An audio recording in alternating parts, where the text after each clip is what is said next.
ಮಂತ್ರಿ ಬಗ್ಗೆ ಚರ್ಚೆ ಮಾಡೋದಲ್ಲ, ಒಟ್ಟಾರೆ ಈ ಸರ್ಕಾರ ಅತ್ಯಂತ ಕೆಟ್ಟ ಸರ್ಕಾರ, ಈ ರಾಜ್ಯಕ್ಕೆ ಮತ್ತಿನ್ನೆಂದೂ ಬರಲ್ಲ.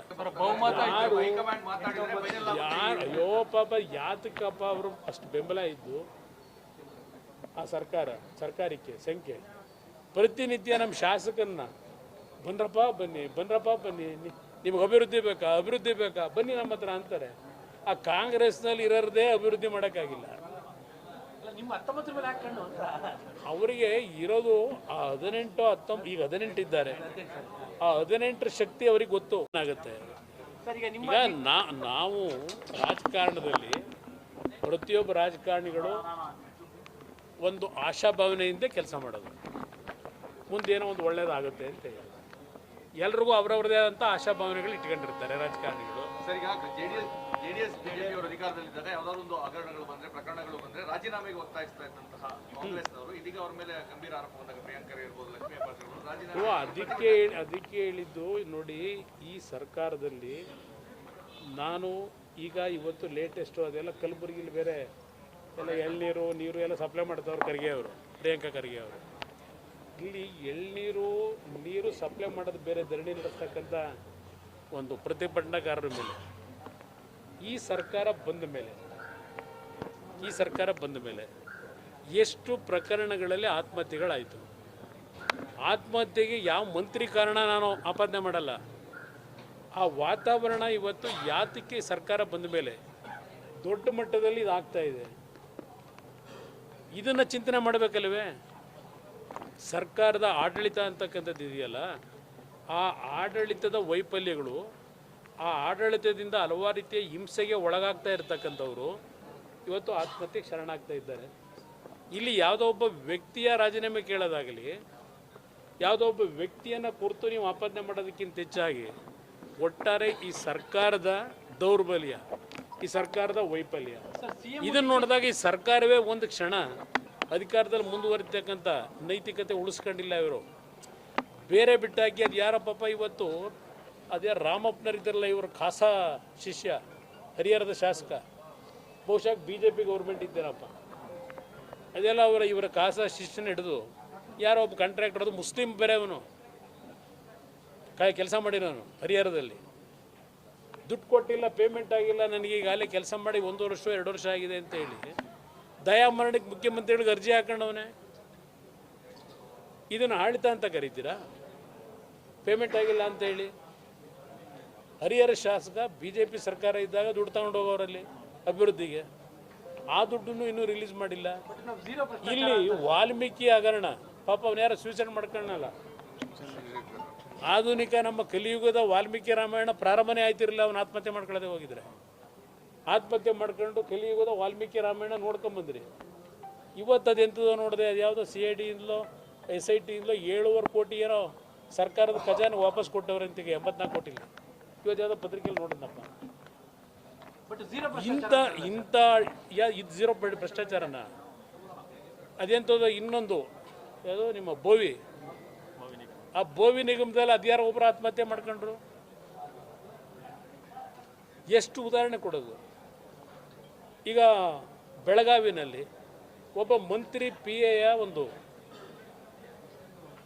ಇನ್ವಾಲ್ವ್ಮೆಂಟಲ್ಲಿ ಅಲ್ಲೊಬ್ಬ ಆತ್ಮಹತ್ಯೆ ಮಾಡ್ಕೊಂಡ, ಸರ್ಕಾರಿ ಅಧಿಕಾರಿನೇ ಆತ್ಮಹತ್ಯೆ ಮಾಡ್ಕೊಂಡೇನೋ. ಅಲ್ಲಿ ಯಾತಕ್ಕೆ ಆಗ್ತಾ ಇದೆ ಇದು ಸರ್ಕಾರದ ಒಟ್ಟಾರೆ ವೈಫಲ್ಯಗಳು. ಇವತ್ತಲ್ಲಿ ಯಾರೋ ಗದಗ್ನಲ್ಲಿ ನೆನ್ನೆ ಆತ್ಮಹತ್ಯೆ ಮಾಡ್ಕೊಂಡವನು, ಅವ್ರ ಹೆಂಡತಿ ಏನೋ ಅದೇನೋ ಆಯಮ್ಮ ಏನೋ ಹೇಳ್ಕೊಂಡವ್ರಿಗೆ ಯಾವುದೋ ಹೋಟ್ಲಲ್ಲಿ ನೆನ್ನೆ. ಅದಕ್ಕೆ ಹೇಳಿದ್ದು, ಇಲ್ಲಿ ಒಬ್ಬ ಮಂತ್ರಿ ಬಗ್ಗೆ ಚರ್ಚೆ ಮಾಡೋದಲ್ಲ, ಒಟ್ಟಾರೆ ಈ ಸರ್ಕಾರ ಅತ್ಯಂತ ಕೆಟ್ಟ ಸರ್ಕಾರ, ಈ ರಾಜ್ಯಕ್ಕೆ ಮತ್ತಿನ್ನೆಂದೂ ಬರಲ್ಲ. ಸುವರ್ಣಾಕ್ಷರದಲ್ಲೇ ಬರೆಯತಕ್ಕಂಥ ದಿನ ಸಿದ್ದರಾಮಯ್ಯನವರ ಕೊಡುಗೆ, ಅವ್ರ ನೇತೃತ್ವದಲ್ಲಿ ಮುಂದೆ ಬರೆಯೋರು, ಇತಿಹಾಸ ಬರೆಯೋರು.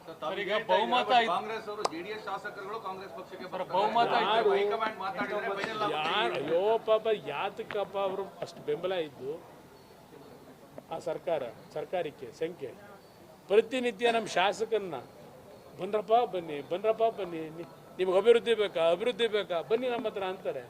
ಆ ಕಾಂಗ್ರೆಸ್ನಲ್ಲಿ ಇರೋದೇ ಅಭಿವೃದ್ಧಿ ಮಾಡೋಕ್ಕಾಗಿಲ್ಲ. ಅವರಿಗೆ ಇರೋದು ಆ 18 19 ಈಗ 18 ಇದ್ದಾರೆ. ಆ 18 ಶಕ್ತಿ ಅವ್ರಿಗೆ ಗೊತ್ತು. ಈ 18 ಶಾಸಕರ ಶಕ್ತಿ ಯಾವ ಮಟ್ಟದಲ್ಲಿದೆ ಅಂತಕ್ಕಂಥದ್ದು ಅವ್ರಿಗೆ ಗೊತ್ತಿರೋದ್ರಿಂದಲೇ ಈ ಶಕ್ತಿಯನ್ನು ಹೊಡಿಬೇಕು ಅಂತಕ್ಕಂಥದ್ದು ಪಾಪ ಅವರ ಮೊದಲನೇ ಪ್ರಿಯಾರಿಟಿ ಇಟ್ಕೊಂಡಿದ್ದಾರೆ, ಅದಷ್ಟೇ, ಬೇರೆ ಏನಿಲ್ಲ. ಆದರೆ ಅದರಲ್ಲಿ ಯಶಸ್ಸು ಸಿಗೋದಿಲ್ಲ ಅವರು. ಜಿ ಟಿ ದೇವೇಗೌಡರ ವಿಚಾರದಲ್ಲಿ ಏನು ನಿಮ್ಗೇನು ಜಿ ಟಿ ದೇವೇಗೌಡರದು JDSದು ಏನೋ ಸಂಪೂರ್ಣ ಏನೋ ಒಂದು ಬಿರುಕು ಬಂದುಬಿಟ್ಟಿದೆ ಅಂತ ನಿಮ್ಗೆ ಏನಾದರೂ ಅನಿಕೆ ಇದೆಯಾ? ಅವರು ನೋಡಿ, ಜಿ ಟಿ ದೇವೇಗೌಡರು ಇವತ್ತಿಂದು ಅವರ ಹೇಳಿಕೆಗಳಿಗೆ ದೊಡ್ಡ ಮಟ್ಟದಲ್ಲಿ ಅರ್ಥೈಸಬೇಕಾಗಿಲ್ಲ. ಅವರ ಹಿಂದಿನ ಹಲವಾರು ವಿಷಯಗಳಲ್ಲೂ ಸಹ ಕೆಲವು ಸಂದರ್ಭಗಳಲ್ಲಿ ಅವರಿಗೆ ಮನಸ್ಸಿಗೆ ಬಂದಿದ್ದನ್ನು ನೇರವಾಗಿ ಚರ್ಚೆ ಮಾಡ್ತಾರೆ. ಹಾಗಂತ ಹೇಳಿ ಅವರು ಪಕ್ಷದಿಂದ ಹೊರಗಿದ್ದಾರೆ ಅಂತಕ್ಕಂಥದ್ದು ಯಾರಾದರೂ ಭಾವನೆ ಮಾಡ್ಕೊಂಡ್ರೆ ಬಹುಶಃ ಅವರಷ್ಟು ರಾಜಕೀಯದ ತಿಳುವಳಿಕೆ ಕಡಿಮೆ ಇದೆ ಅಂತಕ್ಕಂಥದ್ದು ನಾನು ಹೇಳ್ಬೇಕು.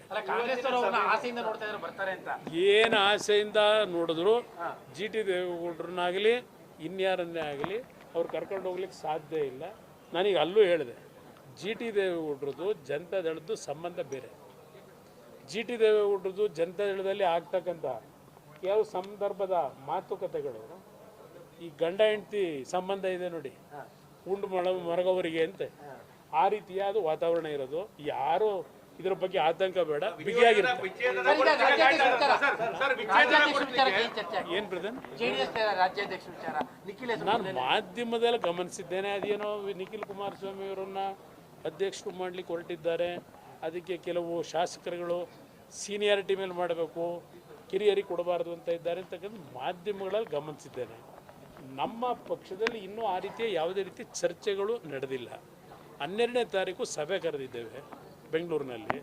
12ನೇ ತಾರೀಕಿನ ಸಭೆಯಲ್ಲಿ ಸಾಂಸ್ಥಿಕ ಚುನಾವಣೆಗಳು ಆಗಬೇಕಾಗಿದೆ ಪಕ್ಷದಲ್ಲಿ. ಅದರ ಬಗ್ಗೆ ಕೆಲವು ತೀರ್ಮಾನಗಳಾಗ್ತಾ ಇದೆ. ಚುನಾವಣೆಗಳ ನಂತರ ಯಾರನ್ನು ಅಧ್ಯಕ್ಷನ ಮಾಡಬೇಕು ಅಂತಕ್ಕಂಥದ್ದನ್ನು ಎಲ್ಲ ಚರ್ಚೆ ಮಾಡಿ ಮಾಡ್ತಾರೆ. ಚುನಾವಣೆ ಮುಖಾಂತರ ಮಾಡ್ತಾರೆ. ಇವತ್ತು ಮೈಸೂರು ಮತ್ತು ಚಾಮರಾಜನಗರದ ಕಾರ್ಯಕರ್ತರ ಸಭೆ ಕರೆದಿದ್ದಾರೆ. ಇದು ರೈಟ್ ನ್ಯೂಸ್.